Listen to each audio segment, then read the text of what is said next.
In this video, we're going to have a look at the Role Centre page for Business Central. So the Role Centre page is the first page that you'll land on when you access the application. There are lots of different role centres available out of the box, and it's worthwhile choosing one which suits your actual particular functional role. The standard one that the demo normally defaults to is a business manager. So if you come into your settings, you can see which role centre you're currently using. So I'm using business manager evaluation. But all role centres essentially have the same structure. They just display different data of different actions and so on. So at the top, we've got the company name that we're currently logged into. And as we hover over that, we can see that it's asking us to refresh the role centre. So if I click on that now, it will refresh the data that I can see. Next to that, we've got some menus. Okay, so I've got a finance menu. When I click into there, it's giving me links to some finance sections within the system, cash management, sales, purchasing, Shopify. Okay, so different areas I might want to access as a business manager. I can access all the reports that are linked to this role centre up here. So I go into all reports and it's showing me all the reports in the system. Or if I click on all, it's showing me all of the menus in the system. Okay, so I can then click into here. So we go into general ledger, can see all the different links within the general ledger. Okay, so clicking back on the company name, take us back to the role centre. Underneath that, I've got some links to my master data, so customers, vendors, items, bank accounts, chart of accounts. These are actually bookmarks that have been created for this role centre. So if I click on the customer one, which takes me to the customer page, you'll see a little icon here, the little bookmark icon. So if that's shaded in, that means it's bookmarked on your role centre. So if I untick that now and then click back on the company name, you'll see the customers has disappeared. If I want to add a bookmark to my role centre, come to search. If I search for customers, so where the customer link actually appears, I can actually bookmark it directly here. So I can do that. You'll see it's already appeared. Or I can actually, if I untick that now, if I go back to the actual customer list, I can always bookmark it directly from here. Okay, so click on the bookmark icon and it's already appeared at my role centre.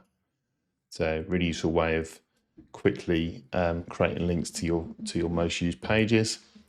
Underneath that, I've got the headlines area. So at the minute, it's asking me to do some setup because we're in a completely fresh demo environment.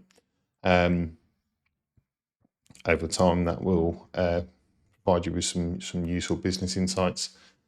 And then over to the right, I've got some actions I might want to perform. So I might want to create some sales documents, purchase documents. I might want to find entries. I might want to create a new customer or vendor. I might want to do some payments or some receipts.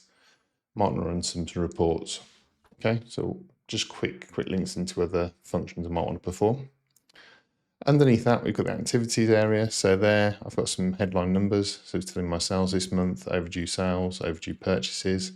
These are all linked. So if I want to see what's making up the overdue sales invoice amount, click on that number. It'll take me to the customer ledger entries that are making up those overdue entries.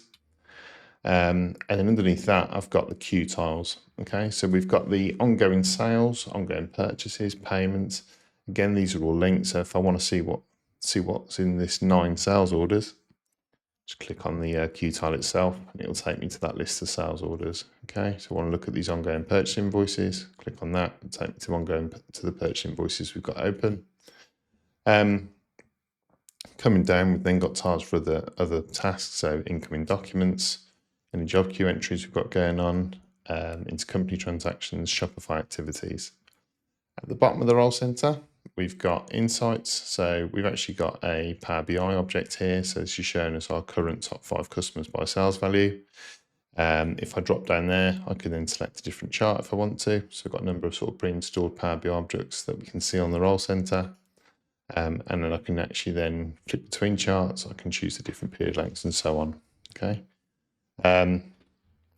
These are pre-embedded Power BI objects, but if you create your own, you can actually start linking those in here as well if you want to. And then down at the bottom, I've got report inbox. Okay, so if I click into there, maybe select some stuff to do with reports. And different role centre are different things. So if I was on a sort of accounts payable role centre, I might be able to sort of select here my favourite vendors or something so that I can quickly access those. Okay, so that was just a brief overview of the role centre itself. If you found that useful, please give the video a like. If you've got any comments or suggestions for future videos, please drop them in the comments and consider subscribing to the channel for future content. As always, have a great day.